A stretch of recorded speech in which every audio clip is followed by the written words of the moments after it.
This podcast is part of the Big Heads Media Podcast Network. Go to bigheadsmedia.com for more great podcasts.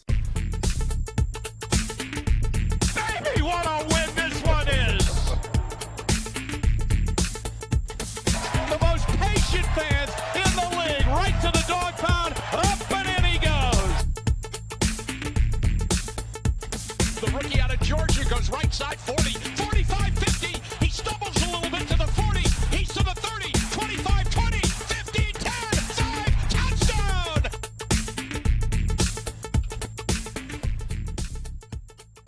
Greetings, Dog Pound Nation. Welcome to the Two Green Browns podcast with myself, John Cahill. And today I'm going to be joined by Mr. Jared Mueller from the OBR. So, Jared joined me for a lovely chat this evening, which he recorded on Periscope. Go check that out on Jared's Twitter feed. At a right old time chatting about all things mental health and coronavirus related for a good portion of the beginning of our podcast, and then we touch on all the bases of our free agent signings. And I suppose a really interesting to sit down and have a chat about how everyone's coping in both our fair countries with this current crisis that's surrounding us, and then also to get a lovely insight into all the football things and everything that's going on in the world of Brown's free agency at the moment. I have to admit to making a minor little error at the beginning of the podcast. Then I'm not feeling particularly well myself at the moment and have been sick and locked in my house for a few days, so I wasn't operating at 100% capacity and I forgot to press the record button, so we missed about 3 minutes at the beginning of the pod for recording purposes.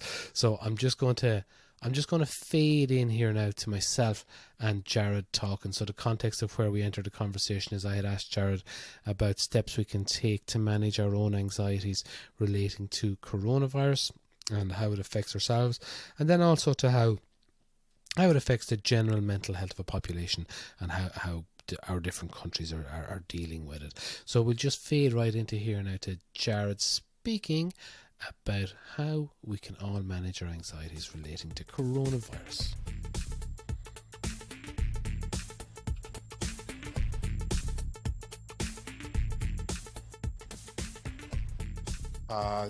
Nutrients, energy supply, basically. And so when you breathe out longer than you breathe in, which, by the way, you'll feel it when you get to that third count, you'll have to kind of push forward.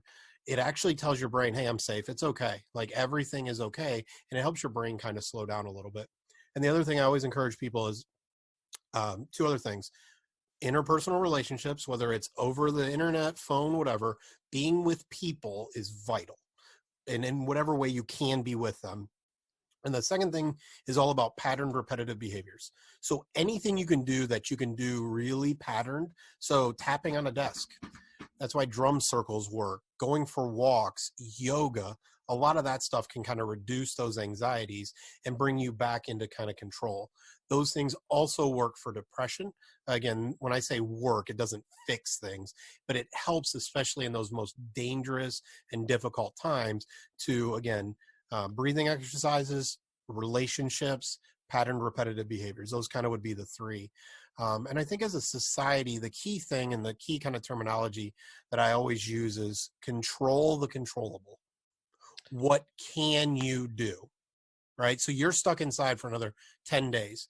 There is no reason to spend a dime of energy thinking about that because it's just a fact. It's no different than the fact it's pouring rain outside. I should spend no energy because I can't do a darn thing about it, except the only energy I need to spend is grab an umbrella, right? Or pick the right shoes. That's really it. So focusing on controlling the controllable is a way, as Browns fans, we should have learned this a long time ago because there's not darn thing we could do unless we're Mike Tomlin and want to step on the field when a return's going. There's nothing we could do about how terrible they've been. Yeah, there is that. And like it's sort of, there's a key, like the thing I felt, I suppose, and just a very interesting point which you meant about running and controlling about what you can control. I suppose my biggest anxiety and my biggest fear was worrying about all the stuff I had no control over, about all the issues I had in work and people I work with and people who I support, and and literally now that you say it, like nothing I can do at the moment. I felt bad from having to leave work. I felt bad from having to leave a situation, but I had no option. I literally had no option. I felt bad. I felt physically ill. I went, oh crap, I need to be out of here, So yeah, the second part of all that, Jared, really is, I suppose, and I don't know if you can talk about the mass element of it, like about how people feel en masse, and you see like the mood of a nation and the mood of a country and the mood of a bunch of people, because I only live, yeah, I suppose my experience of America, and how America is dealing with this issue as a country, literally is only Twitter. So I can't really, say a whole lot more than that. But what I will say is, my American friends that I speak to a lot online, they're very concerned and they're very worried that they don't feel supported. They don't feel supported in the response that's going on. I would say, on the opposite end of that, here in Ireland, I actually feel that our government couldn't be doing any more.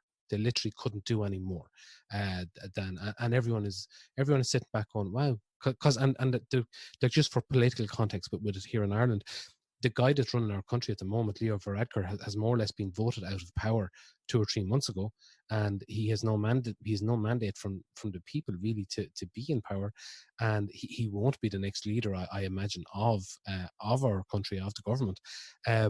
But he's really stepped up to the plate and he's sorting everything out. Like anything that's needed, we're getting anything that people are looking for, anything, like they seem to be a step ahead of everything that's going on. Not so much in America. And I think that this trickles down from the top, Jared.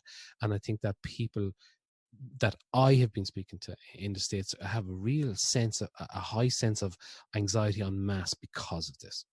Yeah, I mean, I think what ends up happening with mass stuff is you do see what the leaders do, and that kind of leads you emotionally. And so in Ohio, Mike DeWine is he's made some mistakes. He said things silly, dumb, whatever, but he has really kind of said, bam, bam, bam. Everything seems planned, structured. Again, I'm not saying I agree with everything at all, but when the leader is very clearly non-emotional, very focused, very plan-oriented, people are kind of, okay, I got this. I think there are people, there's really this really interesting struggle in America because we have the states' rights, federal government thing. And so I think what you're really seeing in America is really, and just to be honest, Twitter is very progressive left-wing. So you're going to get primarily a lot of Democratic thinking people. At least my experience on Twitter has been very much liberal left-wing. So Twitter, generally speaking, is going to give you a lot more of that, which is going to be anti Donald Trump, just because he's Republican and everything there. So I think you are getting a unique little side view of that. But I think the mass panic comes from the unknown, the uncertain, and the reality of this. There's states' rights. So who's deciding things versus the federal government deciding things?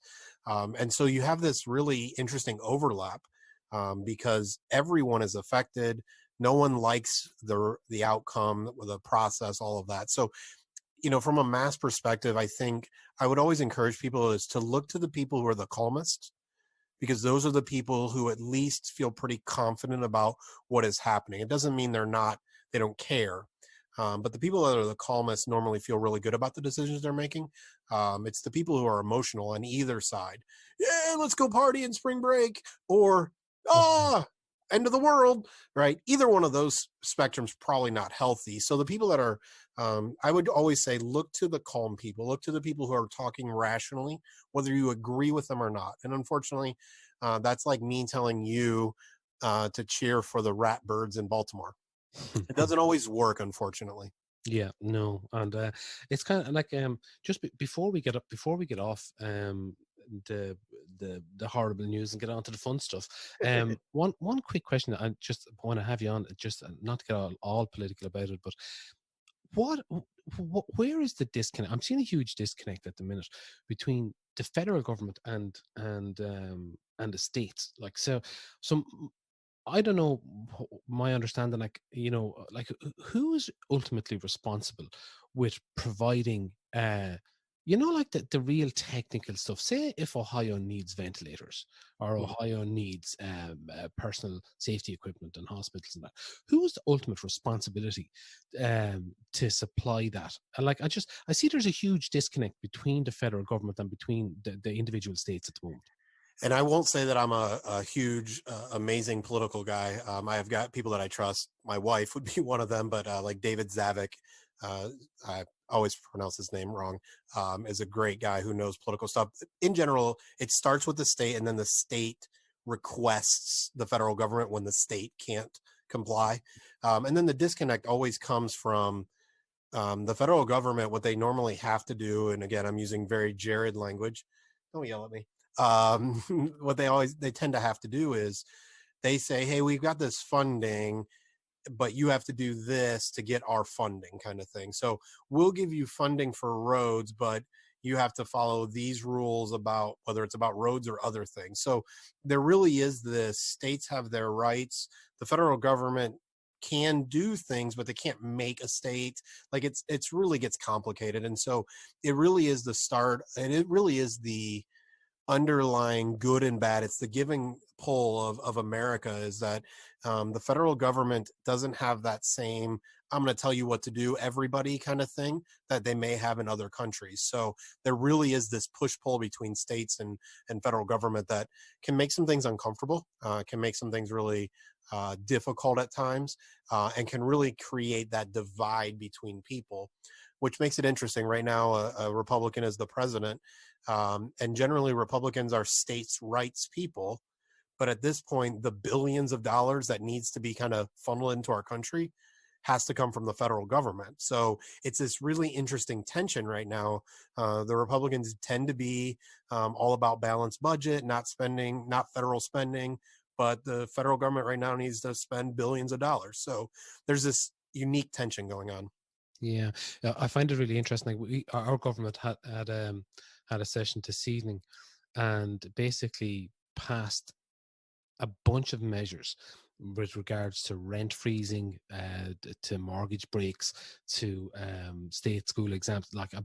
Just a bunch of measures, extra measures to shut down parties or to shut down to enforce isolation if they have to, and that will all be signed off in our upper house tomorrow. So it literally takes like 18 hours, whatever, like 20 hours to get all that through. So it's just look, different systems. I just find the American system very complicated to get my head around. Just can't get my head around it. And on that note, Jared, we are going to step outside of that room and get on to the fun stuff.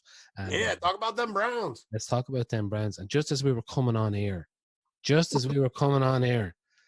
the news breaking, Jojo Natson. Oh my God. Very, very excited for this, Jared. Jojo Natson with the Rams, speedster, returner, going to be depth wide receiver as well, I'd imagine. Did we trade, or was he released, or what? Did you get any details on that? He was a free agent, I believe. Yeah, he was a free agent. Oh, brilliant. Yeah, so pretty easy, right? And so I forget if they released him or not, because this will be his fourth year. So he was with the Jets, the Rams for 2 years. The Rams screwed for cap. What's that? The Rams have been screwed for cap space. So. Oh yeah, the Rams have nothing. But just looking at his simple stats, 22-yard average last year in returns, only had a long of 30, and then punt returns he was averaging only 8. What he is, he's elusive. He's fast. He does have some fumbling issues, as I was kind of looking back, because he came out of Akron, so he's a local kid. But we know that Mike Prefer really values special teams as the special teams coordinator, and we know that Stefanski, DePodesta, and Barry really value Prefer because they kept them around. So I think you're going to see a dynamic player that will remind people a little bit of Travis Benjamin when he was returning, just because of that pure speed. I don't think you're going to get a ton from him as a wide receiver. He's only 5'7". He weighs a lot less than me. And I'm not that heavy, but he weighs a lot less than me. Like, I just saw 153. Like, I was 153 as like a freshman or a sophomore in high school. Oh, I was 10 years of age, since I saw that last chart. But again, it looks like a 1-year deal. And I think what you're seeing from the Browns is let's address a problem. Let's address an area where we really haven't had anybody, right? Jarvis Landry, Odell Beckham Jr. were the only two that I would have wanted returning kicks last year to do anything. Instead, we had Hilliard and Dearness Johnson and some of those cats. We haven't had a real return guy. I mean, Jim Leonard, who's now the defensive coordinator for Nebraska, I believe, he could just fair catch every freaking punt. Like, we haven't had anybody since Benjamin. So I think fans will get too excited about him because he's fast and he's a local kid. We will see if, with his slight frame and some of his fumbling issues, if especially from college, if that stuff comes back to haunt him a little bit. But again, it's a 1-year deal. It's not something that's going to strap us. And if he does well, they can look to extend any of these players as the season goes on. I do remember he went to college in Utah and had some issues there. That's why he ended up in Akron. Okay. I think he's a Florida kid initially, where he's from. But I'm always interested when I see issues in Utah. You know, I'm not sure which school are all the schools in Utah like BYU?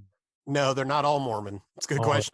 I was just as a non-American, I was sort of worrying there now that I might be tarring them all with the same brush. But no, I was just wondering because, like, when you see infractions in BYU and stuff, you think to yourself, "Oh, was he drinking coke on campus?" You know, he was dancing a little too much. Yeah, a little bit extroverted. You know, at the dancing, might have swore a couple of times or something. You know, so just an interesting little thing to keep an eye on. But yep. I have to say, just a quick look at that wide receiver room, Jared. We have a few guys in there, right? So Jarvis Nodell, obviously. Kaderl Hodge has been brought back for another year. I don't see him going anywhere. He seems to be quite core on special teams. Now we have Nats in there, so we're at 4. And who have we got? We've someone coming back on injured reserve that we quite liked last year in preseason. Willie's. Was it No. Derek Willie's? That was like 3 years ago. No, not Willie's. Oh, I can't think of the guy's name. Not Moncrief. It's gone. But so we seem pretty stacked there, in the wide receiver room. So, like, I have I know we spoke briefly about draft stuff before. I have a bit of a thing for possibly landing Henry Ruggs. Not going to happen. I know. I know. But I'll stay tweeting it. If we sign a left tackle in free agency that's a capable starter, then all our gaps are plugged. Best player available, taken. But anyhow, I've heard rumblings of Jarvis going out the door in the last few days. I don't know if you've seen any of that sort of floating around, or if there's any substantial anything substantive about that. Possibility of trading Jarvis's money out of that room and maybe, you know, going to a different room. How would you feel about such things? Are you happy with the room the way it is there now? I think it's really good. I think the reality is that I think Stefanski loved having 2 wide receivers that were good last year with Diggs and Thielen. I think OBJ and Landry like to play together. I think if you want to keep OBJ's mind right, I think having Jarvis there is a good idea. That's a big thing. Yeah, and in the end, here's the reality. Right now, you couldn't pay someone to take Jarvis's contract because of his hip surgery. They have no clue what's going on. So I just think there's no value in doing that. I don't want to do this, but you're going to do far better to trade OBJ. I'm not saying that's a good idea. No. I'm not saying it's a good idea, but here's the reality. You're going to trade Jarvis Landry. You could get a 4th-round pick, basically, because of his injury, a late 4th-round pick, like a Nick Foles kind of pick, right? You save some money, but you don't upgrade in talent, and then you have to then find that talent someplace else, whether you're spending a money, cap space, or whatever. So even though you could put the money someplace else, that means then you have to use a draft pick to replace him, right? So it kind of is a wash at some level, depending on what you like. Whereas OBJ, if I can get a 1st and a 3rd, again, I'm not saying I want to do that, but if San Francisco wants to give up 13 that they just got from the Colts plus a 3rd and something random, I don't care, then at least then I have a 1st-round pick to replace some talent plus some other stuff, and I have some money, right? So that's what I mean by that. You're just not getting anything for Jarvis compared to what he does on the field for you. I suppose more where I was going really was that if if you're looking at Jarvis's contract as being a bit bullshit, like maybe trading one bullshit contract out of one room to get another bullshit contract into another room, like, and then like take on a tackle that has a shit contract somewhere else that we can, you know, take that money on and put it into the defensive line room. But I'm getting minor, not concerned, but I'm just there's a lot of resources going into that O-line at the moment. That this O-line is going to have to be one of the best, Jared, by the time we're finished. If we throw in a number 10 pick on left tackle, which I can't see us getting away from at the moment, that's a lot of resources. That's like between money, between picks, you know, whatever way the cap works, like just a lot of resources on that O-line. Is it where the money needs to be? You know, for me, it always is. Like, I will spend the money on quarterback, offensive line, defensive line, period. The rest, I'm okay with figuring out. Like, and so, yeah, I think you have to spend the resources there, because there's rare that you can even have a Jack Conklin that's available. And literally the only reason he's available is when he had his ACL surgery it was in the playoff game that they had to make a decision about his 5th-year option before he was fully recovered from his ACL. That's the only reason you have that type of offensive lineman available in free agency. After that, you're talking about Jason Peters, who's 97 years old. Right now, he might be fine for a year, but you're not talking about someone to build around. And so in general, you have to spend money or money or draft capital to get those players. When you look at across the board, good starting left tackles, I forget what the number is, but it's like in the mid to high 20s of the good starting left tackles in the league are all first round picks. Like, it's just the way it happens. And so Bitonio, you drafted him. He's good. You developed him. Great. You got to pay him. JC Treader, they made they signed him. They signed him again. I think right guard's going to be cheap. And then at number 10, you're not paying much. You're paying a good asset for that.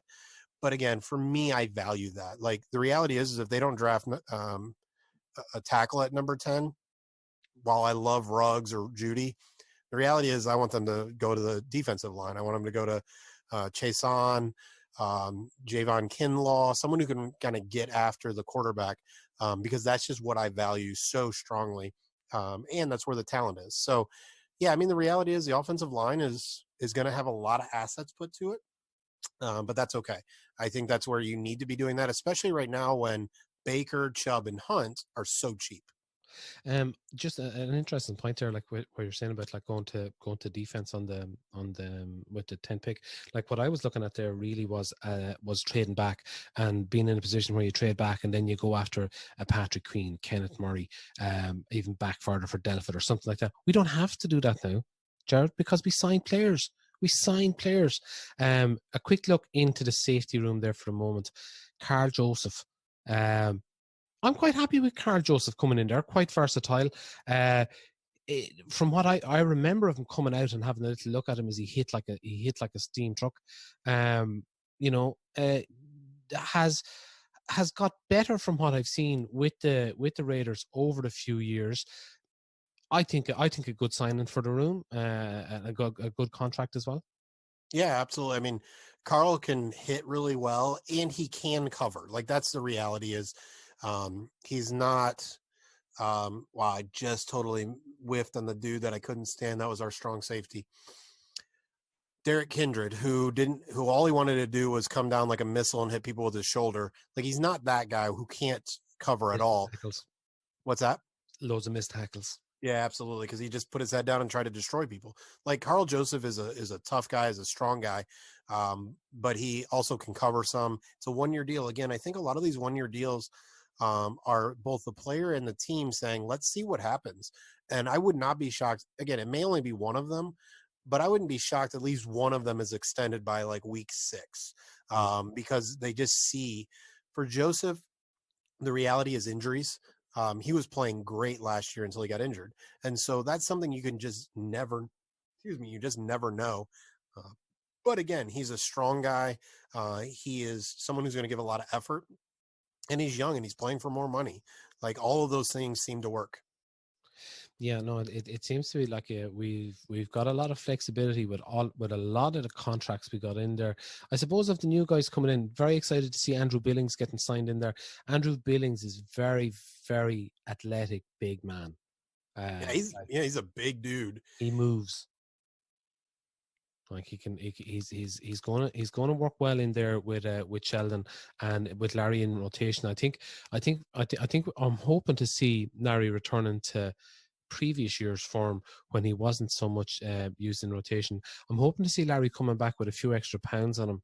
He seems to have slimmed down a lot last year, so he come back a little bit beefier maybe this year. Now we'll see. Hopefully, also another thing that crossed my mind maybe is someone like Larry a tradable asset. You know, I believe from talking to people in around Berea in the last year that he is quite the popular figure in Breeze. Very, very popular guy around there with ownership even especially. So maybe a guy that's not going to be out there. And now, look, I'm not saying get rid of Larry Cheese. We need as much depth as we can there. we don't have anything, you know, Right. after him. We have 3 now. Yeah, that's how. So like, I'm not talking, I'm not advocating for getting rid of them. But if they're going to draft depth, and if they're going to get another few guys in or something, it's just, you know, I'm looking. I tell you what, I'm looking at, Jared. Really, I'm looking at areas where I think this team. I think at some point, Andrew Berry is going to look at draft capital. I think at some point soon he's going to look around and sort of two guys I've kind of been eyeballing a little bit for that, Terence Mitchell and possibly Larry. And again, we don't have that much with regards to players we could trade for picks, like, you know. Right. I mean, yeah, you're talking about a lot of players who you're trading down, you're trading low, right? You're selling low after buying high, right? David Njoku is another one people have talked about. I don't think he's going to go anywhere, but again, you're selling low after a year where the chaos in that building broke down players like mentally. Like, it just really was a thing where it's like, if you know your boss is a moron and you know he's not going to be around for a while, and you're just not going to do it, right? It's a physical game, and it can really break people down, even though it's, you know, a 16-week season, soon to be 17.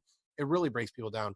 I think Barry's going to look at draft capital, but I think you can look at what the Eagles are doing, and you can get a feel for what Andrew Berry is going to do. So the Eagles have been aggressive in trading for players that they wanted one way or another. 5th round pick for Michael Bennett a couple years ago. I think I got that. Yeah. You know, they today traded for Darius Slay. I think Andrew Berry learned a lot from Howie Roseman, and I think you're going to see an aggressive nature about everything. And so at 10, listen, I think if Wirfs and Andrew Thomas are off the board, I don't think the Browns stay at 10. Now, could they trade up to try to get one of those two? Maybe, but I think they're going to trade down, and they're going to try to draft an Ezra Cleveland, a Josh Jones type of player. Like, that's the kind of aggressive thing you're going to see from Andrew Berry. He's not going to play scared, right? Scared money makes no money. Like, that's just what he's going to do. And so he went, look, it's not surprising, and we should always keep ahead of this. The first signing in free agency this year that was announced, Austin freaking Hooper to the Browns, right? Like, he is going to get what he wants, but he's not going to overpay. He's not going to be that kind of aggressive, but he's going to go get what he wants, and then he's going to move on to the next thing. Like, that's just how it works. And if someone says, hey, if he's offering 6 and they want 9, I'll give you 6.5. Nope. See you later. Got to go. He's right on to the next thing. So I think with draft capital, you're going to see the Browns just go for what they want, right? And so, again, trade up, trade down, all of that stuff's in the mix, but I don't think you're going to see any type of we need more draft picks kind of thing. It's more going to be, well, what can we get out of this? How can this benefit us? Let's go versus a pure more picks is better kind of thing. It'd be a good year to have a little sack full of 2nd and 3rd round picks. Yeah, that would be awesome. Like, the reality is Kareem Hunt, like, I know a lot of people like him. A second. Yeah, we're not getting a second for him, but if they could get a 3rd for him, like, I'd be okay with that. I don't want it. I like running backs. Here's the reality. We saw it with Todd Gurley today. Like, how long do we have Nick Chubb for? We don't know. We have no flipping idea how long that's going to be a good thing to do. So let's just have somebody else take some of those snaps for a while. Like let's extend his career by having good running backs around really, really cheap. I just think that's a smart thing to do. But yeah, an extra third round pick would be a lot of fun. I just don't think the Browns are going to give away talent. Like I don't think Andrew Berry makes the Duke. Yeah, that was kind of a silly trade. He might have made the Duke Johnson trade last year. Might have, because it's just, the 97th pick for your third running back. That's pretty much a good value. But I don't think you're going to see that kind of trade where you have a talented player who has a position and a use on the roster getting traded because of a draft pick. Like I don't think you're going to see that kind of valuation. I think if you put in perspective and you look at a sort of a game of would you rather, and it comes like, would you rather have Kareem Hunt and whatever defensive player you might get or whatever, or a third round defensive end, defensive tackle that goes into your depth, and Najee Harris, or whoever pops up to you later on in the draft, and those guys, like, it happens every year. Those guys are going to just turn up, and it's looking at running back contracts at the minute. Like that Gurley contract was insane. They're all bad. There's no good running back second contracts. Ezekiel Elliott's is too much. Dante Freeman's is too much. Gurley's was bad. Like there are so many bad contracts.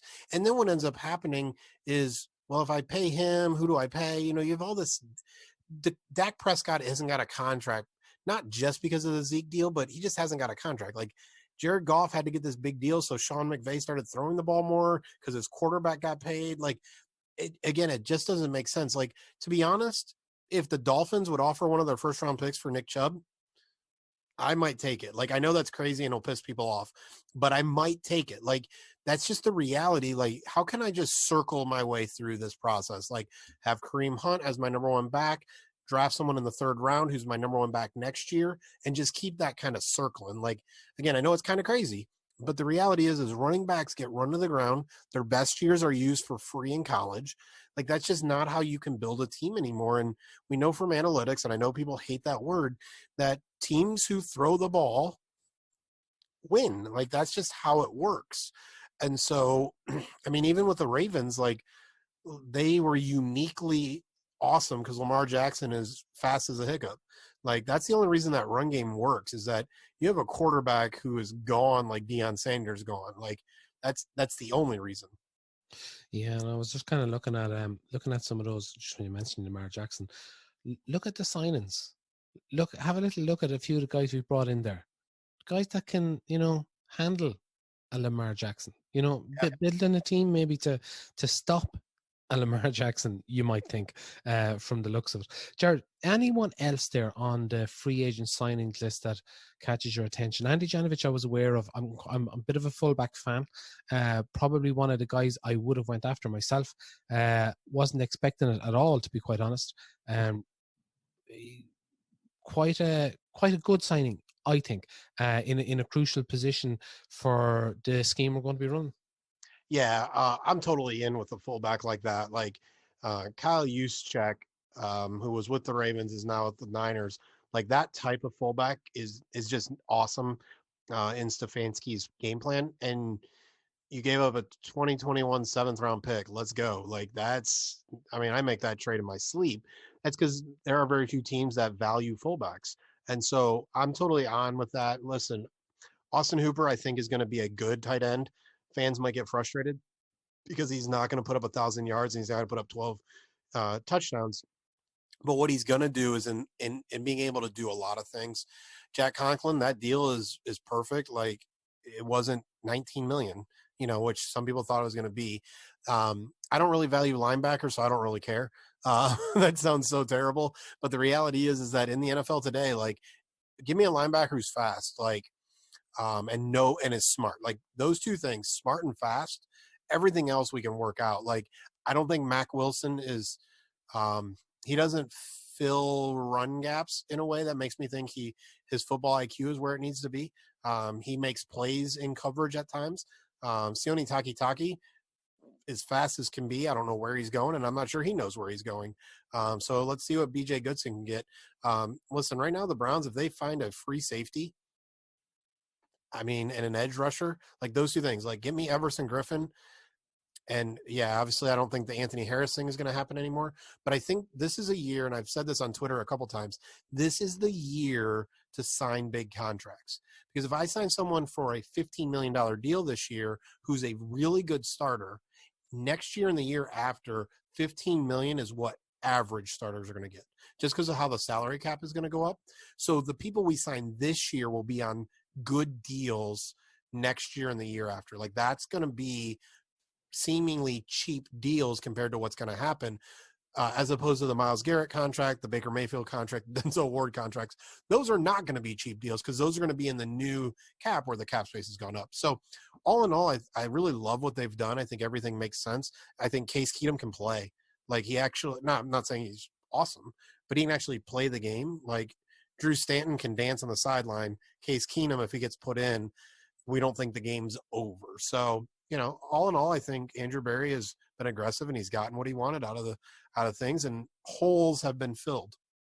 What do you think of the I'm asking a lot of money questions this evening, Jared. What do you think of the money being spent in the quarterback room?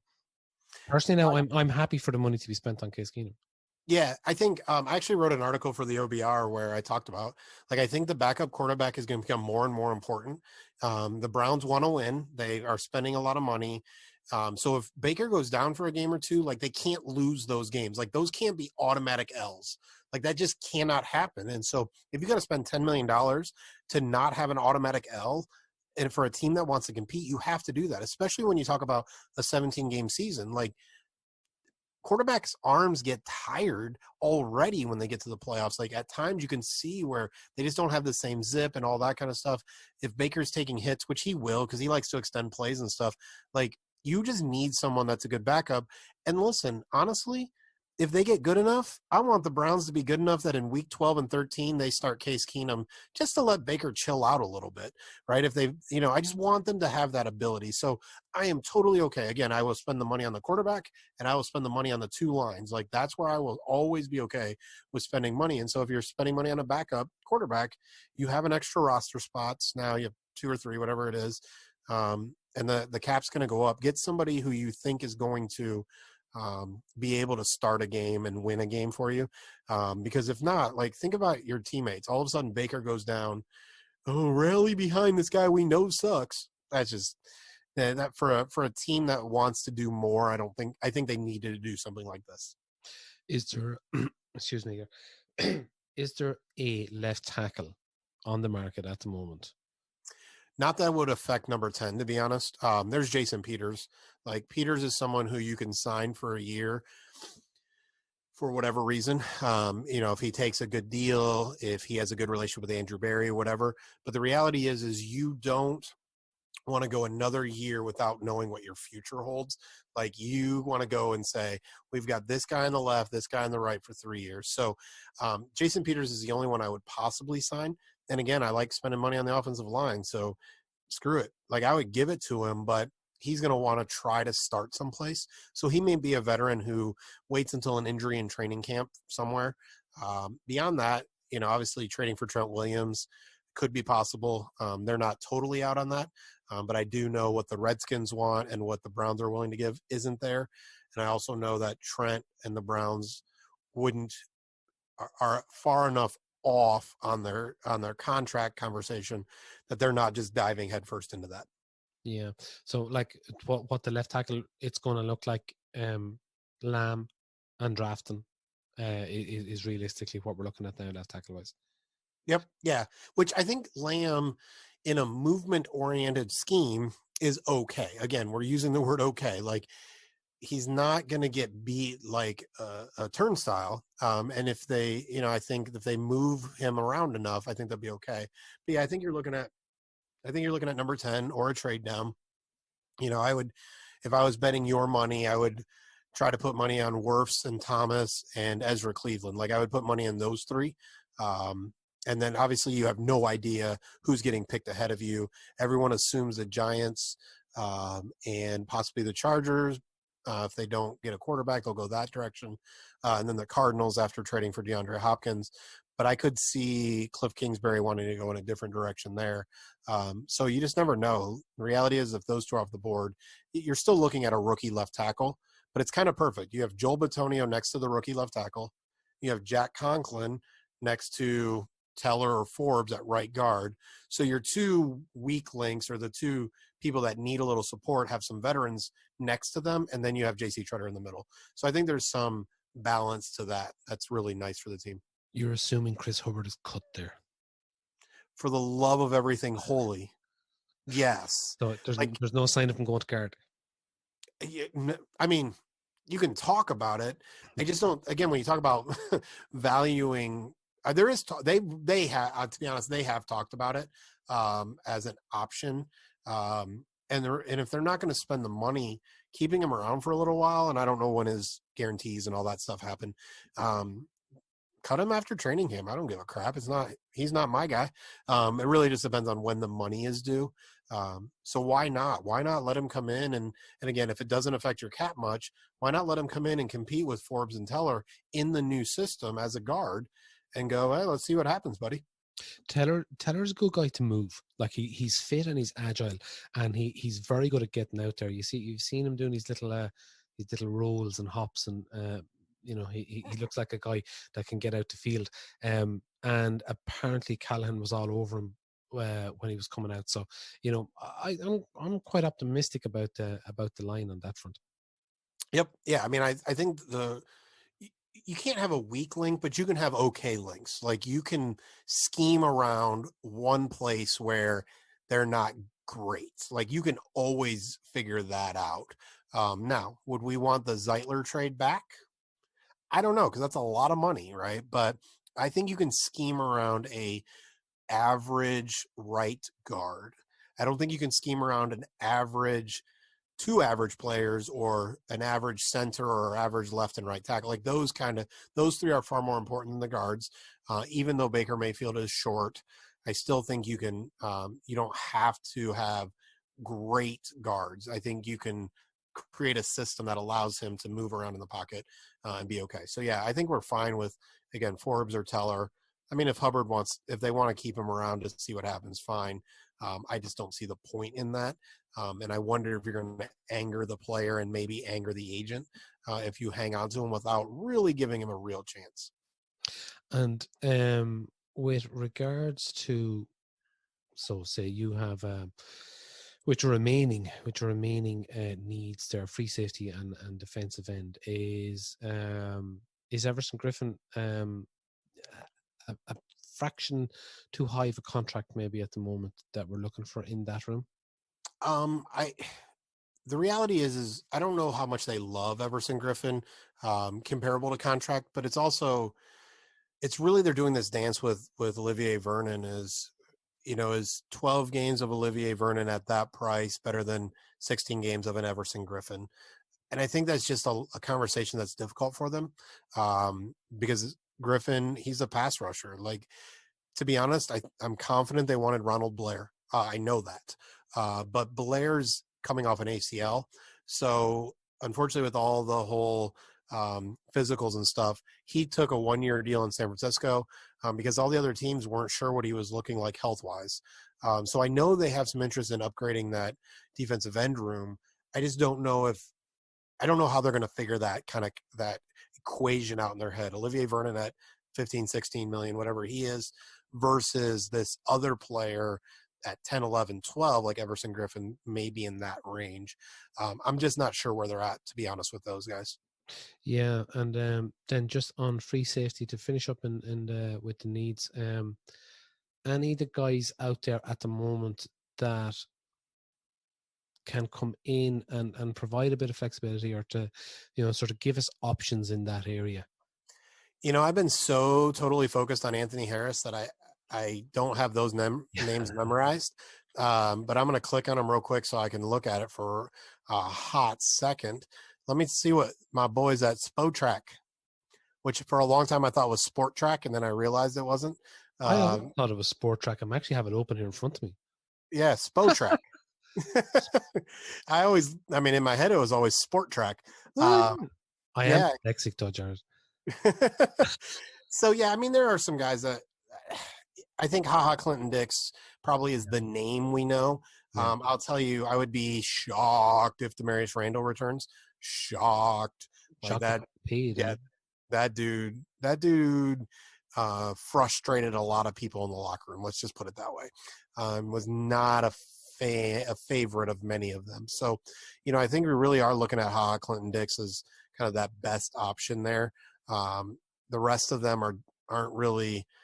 I mean, there are some guys like Darian Stewart can play a little bit. Clayton Gathers can play a little bit, but I would just say at this point, if you don't get HaHa, which by the way, Stephen Thomas, our boy at Brown's Daily Mock Draft, is going to make so many stupid jokes about HaHa Clinton Dix. Like, I kind of want him to sign him just for that. Like, dude's going to make another career out of that.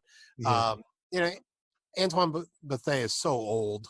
I just think you either get somebody like that or you just go into the draft, unfortunately, which means teams know. Like, if the Browns draft a guy at 10, teams know at 41, the Browns are looking for that free safety, right? And so I think you kind of call your shot there. And so if a player like Grant Delpit falls, which we think he will, fall some. I don't know if we'll get to 41. They have to get aggressive and trade up. So I think that's where you can see a trade down, trade up scenario. If the guys they want at 10 aren't there, you're going to see them trade down and then trade back up from 41. So they're drafting in the mid-late teens and then somewhere in the 20s to get two guys that they really like. Right, and that'd make sense then for the guys like your Ezra Cleveland or whatever, and then go back for your get back in for your safety. Kevin Johnson signed today as well. I'm reliably informed by a good friend of the show here. You love his Twitter handle, Buffalo Bills. He's an Irish Buffalo Bills. Okay. He's a very good guy, Andy, and he has reliably informed us we're getting a very good deal there. Wanted to have him back, an ascending player who's made the position his own really coming in towards the end of the season, and very sorry to see him go off the team. So. Yeah, that's my buddy Joe Marino, who works for the Draft Network, said the same thing. I will tell you, someone who covered him when he played for the Texans for 4 years, 3 years, whatever he was there, used the word soft to describe him. And so that'll be really interesting because the Browns don't seem to be allowing soft to come into the room. But that's the descriptive word that was used to describe Kevin Johnson's style of play, which I think if he's going to be in the slot, you need somebody who's getting physical, getting in there, right? And so the other interesting thing in Buffalo, he played a lot of outside corner. Pro Football Focus has him only playing 91 snaps in the slot last year. So I'm not totally sure if I don't think Denzel Ward is big enough to play the slot too much, unless it's pure passing downs where he's not going to have to do a lot of run fits. I'm not totally sure if Johnson is maybe the Terrence Mitchell replacement. Maybe Mitchell is, again, traded for something late round or just released, and they could still go after a pure slot guy like Roby Coleman. That's just me. Like, looking at it, he doesn't fit that pure slot kind of thing. But again, we know defensive coordinator Joe Woods is a defensive back guy. So if they don't sign a pure slot guy, then I guess that they're looking at Greedy, Johnson, and Denzel Ward as their three starters, and they're okay with that. I just don't love it. Like, I think Johnson's probably a better competition for Greedy Williams, so he's not just handed the job. Like, that's more how I see him. Also, I hate that now we have two KJs, so I can't just be like KJ and be Carl Joseph. It's got to be two of them. And my favorite wide receiver when the Browns returned, Kevin Johnson, that was my dude. Like, I loved him. He was that, Have you got just a that. What's that? Have you got a No, I was poor, man. relevant. We didn't buy jerseys. Like, we didn't have money. Like I got my first Browns jersey. My mother-in-law bought it for me, actually, that I know of. Like, that's just, we just didn't have it like that. So my first and only Browns jersey is my Jim Brown jersey. So yeah, we didn't have money like that. You And don't then I want to look decided, at- Sorry. yeah, and then I decided to be a counselor. Like, money ain't flowing. Yeah. And like with the jerseys, like with Browns jerseys, you don't want to go getting a current player, you know. That's especially a quarterback, as we know. I'm the proud owner of a Danny Shelton and a Joe Hayden. Um, Did you get the Shelton lay?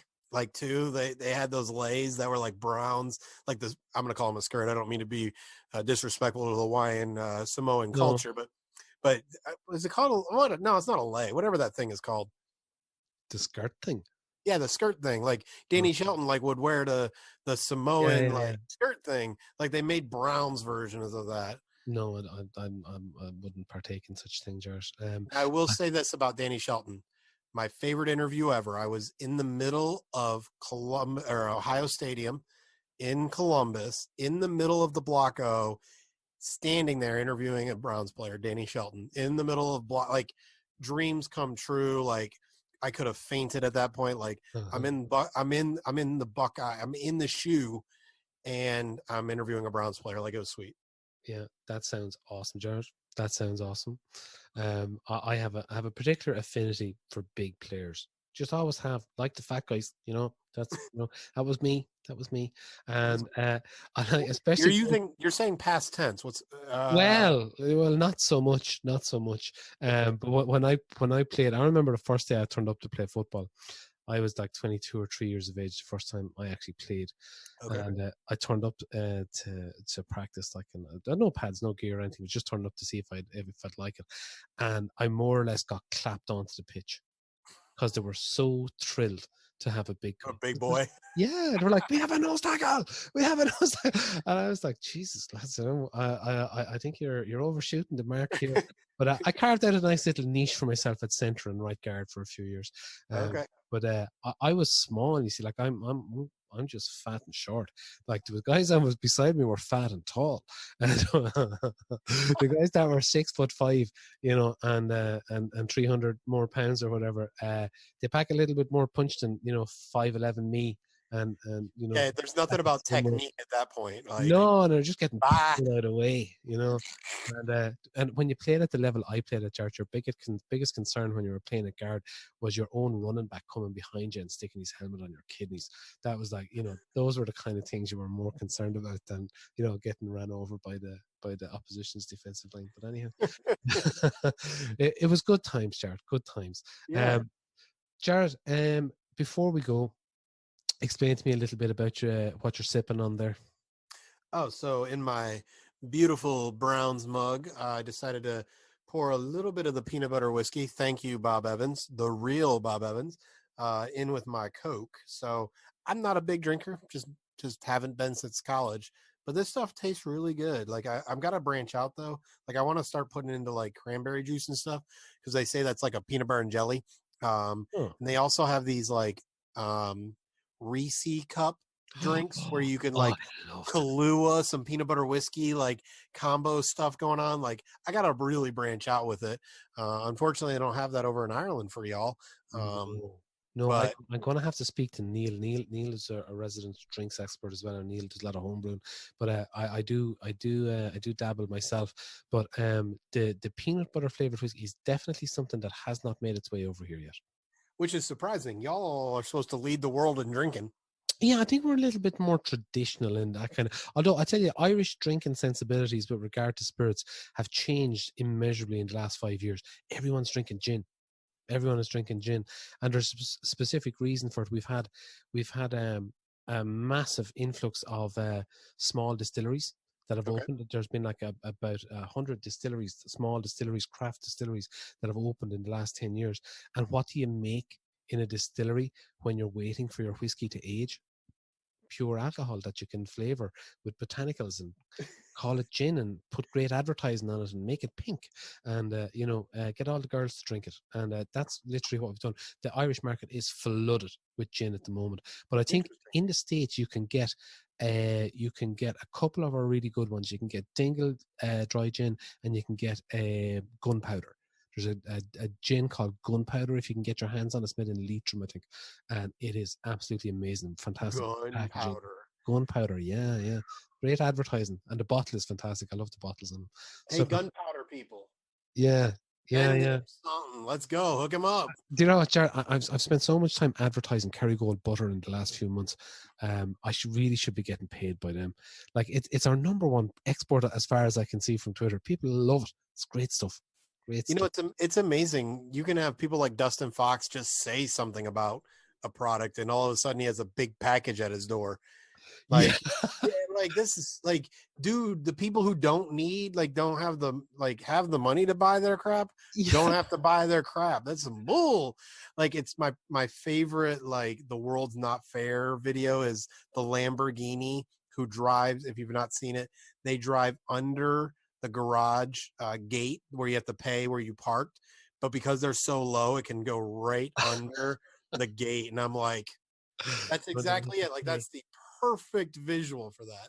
Yeah, that's a great metaphor. Jared, tell us where we can find all your work and what you're doing at the minute. Yeah, so you can find everything Browns related at the OBR. So you can just go to theobr.com, the OBR on Twitter, and then I am at Jared K. Mueller, JaredMueller.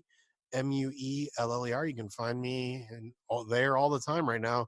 I'm working from home for my full-time job, and so I'll be doing a lot of documentation, a lot of policy and procedure work right now, and then we're getting set up for me to be doing counseling from home. So whatever we can do to serve our patients, we're going to do, while also trying to keep them safe. Because right now in my office, we're primarily 55 years and older, and we got about 5,000 to 6,000 patients. So let's have them not together as often as possible. So that's what we're doing. Indeed, keep the queues down. Thanks very much for joining us today, Jared. We'll see you again soon. All right, sounds good, buddy. Thank you, sir.